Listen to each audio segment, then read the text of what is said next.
Good morning സുഹൃത്തുക്കളെ, നിങ്ങളെവരെയും everything happiness ചാനലിലേക്ക് വീണ്ടും സ്വാഗതം ചെയ്യുന്നു.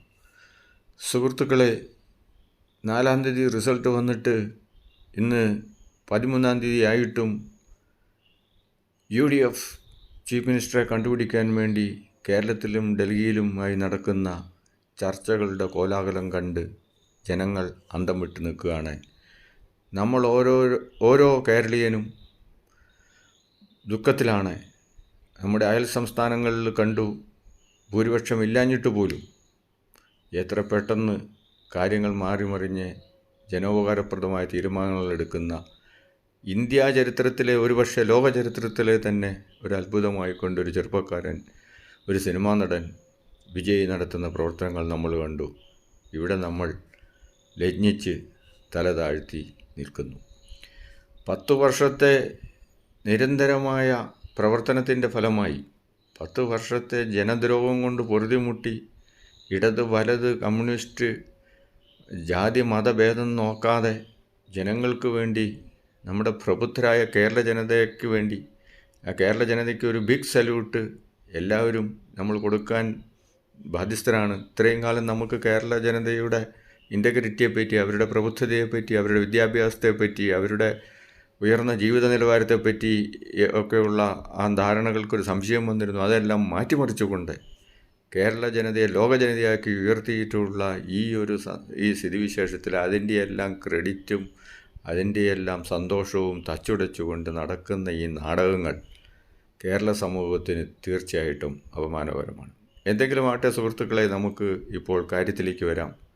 ഇവിടെ ഇപ്പോഴും മുഖ്യമന്ത്രിയെ ജനനായകൻ വേണോ, പാർട്ടി നായകൻ വേണോ, അകത്തളങ്ങളിലെ അവരുടെ എന്തെന്നാ പറയുക, പാർട്ടി ഹൈക്കമാൻഡിൻ്റെ അല്ലെങ്കിൽ പാർട്ടിയിലെ ഉന്നതന്മാരുടെ കിമ്മടീനെ വേണോ എന്നെല്ലാമുള്ള ചർച്ചയാണ് നടക്കുന്നത്.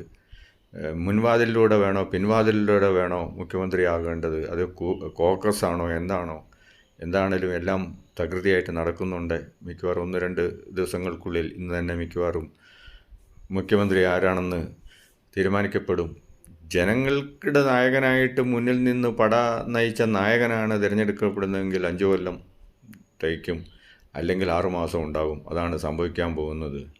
ഇന്ന് സോഷ്യൽ മീഡിയയും മറ്റുള്ള പണ്ടത്തെ കാലത്തെ പോലെ എവിടെയെങ്കിലും അടച്ചിട്ട മുറിയിരുന്ന് പുറത്ത് കേൾക്കാതെ നടക്കുന്ന രഹസ്യ ഗൂഢാലോചനയും ഒന്നും ഇന്ന് നടക്കുകയില്ല. ഇന്നത്തെ മീഡിയ അങ്ങനെയാണ്. ഇവൻ അമേരിക്കൻ പ്രസിഡൻറ്റ് പോലും ഇന്ന് മീഡിയ ഇതിലൂടെയാണ് തിരഞ്ഞെടുക്കപ്പെടുന്നത്. ആളുകൾ, അതായത് യാതൊരു സ്വാർത്ഥലാഭവും ഇല്ലാതെ നാടിനു വേണ്ടിയും രാജ്യത്തിനു വേണ്ടിയും ജനങ്ങൾക്ക് വേണ്ടിയും പ്രവർത്തിക്കുന്ന വിവരവും വിദ്യാഭ്യാസവും അറിവുമുള്ള ആൾക്കാർ അവരുടെ വികാരങ്ങൾ ഒരു ഫലേച്ഛയില്ലാതെ കർമ്മം ചെയ്യുക എന്നുള്ള ബുദ്ധൻ്റെ സന്ദേശം അനുസരിച്ച പോലെ പ്രവർത്തിക്കുന്ന ആൾക്കാർ ഒരുപാട് മീഡിയയിലുണ്ട്. അത് നമ്മളിപ്പോൾ തമിഴ്നാട്ടിൽ കണ്ടു. അവിടെ മീഡിയ തരംഗം കൊണ്ടാണ് പുരാതന ആയ സിസ്റ്റങ്ങളെല്ലാം തകിടം മറിച്ചുകൊണ്ട് നവോത്ഥാനത്തിൻ്റെ നായകനായിട്ട് മുന്നിൽ വന്നൊരു ചെറുപ്പക്കാരനെ നമ്മൾ കണ്ടു. നൂറ്റാണ്ടുകൾ വർക്ക് ചെയ്തിട്ട് ലോകത്തിലെ തന്നെ മിക്ക രാഷ്ട്രീയ പാർട്ടികൾക്കും നടക്കാത്തതുമായ ഒരു അത്ഭുതമാണ് കണ്ടത്. അതേപോലെ രജനീകാന്തിൻ്റെ കരിസ്മ നമ്മൾ കണ്ടു. ഇതൊക്കെയാണ് കരിസ്മ, ഇതൊക്കെയാണ് ഹീറോസ്. അതേപോലെ മഹാത്മാഗാന്ധിയുടെ കരിസ്മ നമ്മൾ കണ്ടു. മഹാത്മാഗാന്ധി 50,000 സായുധരായ പട്ടാളത്തിനെ വെറും ഒരു വാക്കുകൾ കൊണ്ട് മഹാത്മാഗാന്ധിയുടെ വീര്യം എന്താണ്, ശക്തി എന്താണെന്ന് കാണിച്ചു കൊടുത്ത് ബ്രിട്ടീഷ് സാമ്രാജ്യം ഓടിപ്പോയത് നമ്മൾ കണ്ടതാണ്. അപ്പോൾ സുഹൃത്തുക്കളെ, നേരായ വഴിക്ക് പോവുക. സത്യമേവ ജയതേ. നമ്മുടെ ജനതയ്ക്ക് കിട്ടിയിരിക്കുന്ന ഈ ലോക നിലവാരത്തിൽ തന്നെ കിട്ടിയിരിക്കുന്ന അംഗീകാരം വിനിയോഗിക്കുക, അതിനുവേണ്ടി പരിശ്രമിക്കുക. ഇതിന് സമയം അതിക്രമിച്ചു പോയിട്ടില്ല. മുസ്ലിം ലീഗ് വർഗീയ കക്ഷിയാണല്ലോ. മുസ്ലിം ലീഗ് ഒരു ജനാധിപത്യ കക്ഷിയാണ്. മുസ്ലിം ലീഗ് മാറിക്കഴിഞ്ഞു കഴിഞ്ഞാൽ അത് ഭീകരവാദികൾ പിടിച്ചെടുക്കും. അവിടുത്തെ മുസ്ലിം ലീഗ് ഇല്ലാണ്ടായി കഴിഞ്ഞാൽ അത് ഭീകരവാദത്തിന് കാരണമാകും. ലോകത്തിലെ ഒരു ഇസ്ലാം മതം, നല്ലതായ ഇസ്ലാം മതം പഠിപ്പിക്കുന്ന സ്നേഹമാണ്, ഒരുമയാണ്.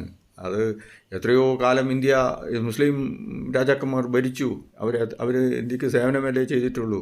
അവർ മുഴുവനും വേണമെങ്കിൽ ഇസ്ലാമിക രാഷ്ട്രമാക്കാമായിരുന്നില്ലേ? അതൊന്നും നടന്നിട്ടില്ല. സത്യത്തിൻ്റെയും നീതിയുടെയും വഴിക്ക് പോവുക, അതിനുള്ളൊരു അവസരമാണ് കിട്ടിയിരിക്കുന്നത്. ഹൈക്കമാൻഡിനും മറ്റുള്ള നമ്മൾ പരസ്പരമായ അവനവനിസം മറന്ന് സ്വന്തം സംസ്ഥാനത്തിൻ്റെയും വിപ്ലവാത്മകമായ അഭിമാനകരമായ മുഹൂർത്തത്തിൽ ഒരുപടി നമ്മുടെ ഗവൺമെൻറ്, നമ്മുടെ ഹൈക്കമാൻഡ് ഒക്കെ ഉയർന്നു വരുമെന്ന് ആശിക്കുന്നു. നന്ദി, നമസ്കാരം സുഹൃത്തുക്കളെ. I am captain grand master Shaji Mathew. Like ചെയ്യുക, കമൻറ്റ് ചെയ്യുക, ഷെയർ ചെയ്യുക. Thank you. ഔട്ട്.